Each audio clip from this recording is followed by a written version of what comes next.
So if I wanna advise anyone,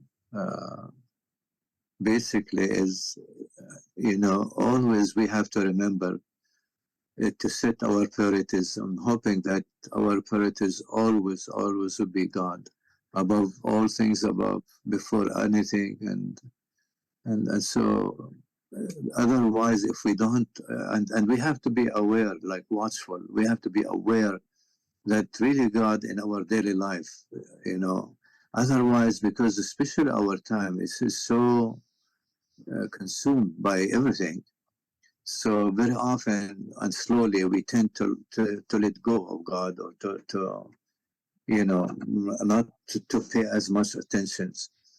But if we put in our mind that I really want to make God number one in my life, and start to pay attention daily and doing something about it, it become a habit and become so it's so joyous in your heart, it becomes so precious that really it become a time where the only thing you want is God. So I'm hoping that you reach that point, and it's possible.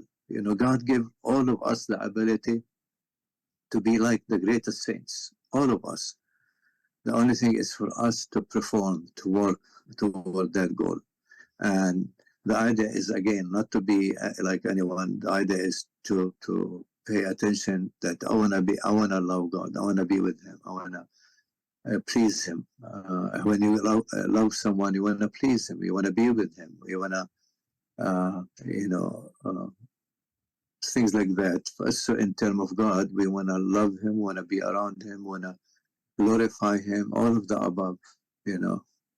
So I really hope that you think about it, and honestly, every day try to remember that God must be a huge part of your life. Otherwise, these days, so many distractions and so many input that takes away from God. So watchfulness is a very important factor in our spiritual life, to be careful, to be aware of what's happening, what's going on. So, and when we do that, honestly, God always there to help. And the way for God to help is by, our ascetical life.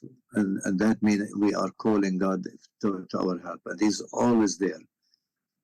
In a matter of fact, if I could say it in this way, He cannot wait for us to call Him for help.